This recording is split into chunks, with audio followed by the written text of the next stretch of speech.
Thanks, Kate, and it's a pleasure to welcome our panel here this morning.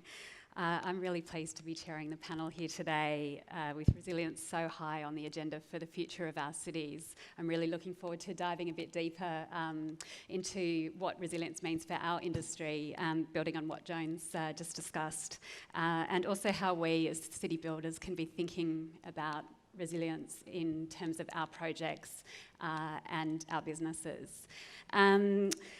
Through the session, I'd like to keep a focus not only on the bigger picture ideas of resilience, but to drill down into that City Resilience Index and to really think about and explore how we as developers, as planners, as architects, as property advisors can be thinking about how to build resilience, the resilience concept into our projects.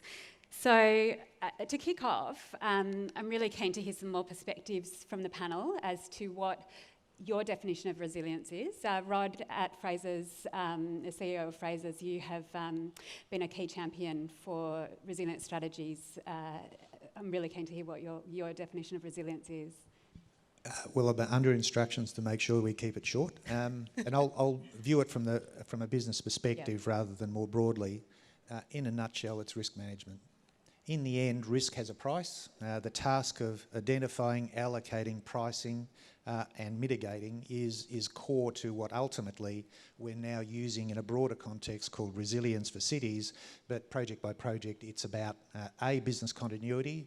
Our job as a CEO, when you go to CEO school, the first thing you need to learn is to ensure that you position the business to be able to endure shock and change, whatever change that might be, whether it comes from technology, disruption, climate change, whatever it might be, inevitable cyclical change, we have to position ourselves from a risk management point of view to endure. Pauline, your work's focused on urban political geography, and at that level, how do you view a resilient city? So for me, I'm really comfortable with that broadened definition, that broadened concept of resilience that's taking it beyond that, its origin in ecological or engineering terms to a socio-ecological understanding.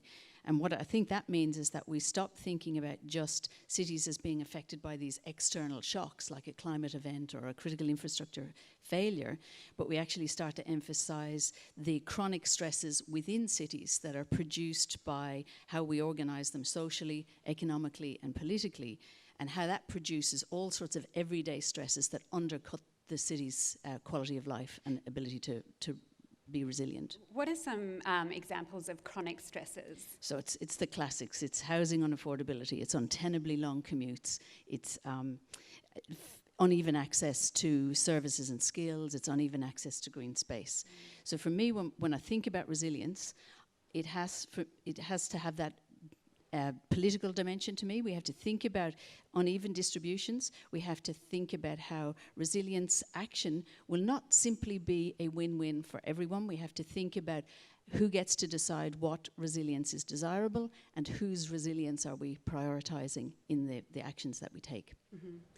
And over to you, Greg, with depth of experience in the property sector.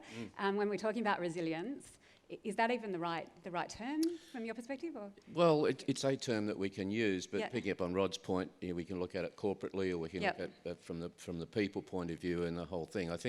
I always tend to think of these things, try to think of cities in a holistic way, which is you can start from the inside and go out these days, because we actually have cities and now we've got to figure out how to make them better, and that's been on front page, apart from the last week or two, for a long time in terms of commute and environment and a sense of people and how they get on, loneliness and all these things. There's a massive myriad of things, and I think there are other terms. This is a good term. It says resilience equals being able to bounce back. That's why we're all sitting in this room, I guess. We've made it through as a species, and how can we improve on that? And it's a big issue, and it's got to be led. Leadership is the key to this thing, and it's kind of top down.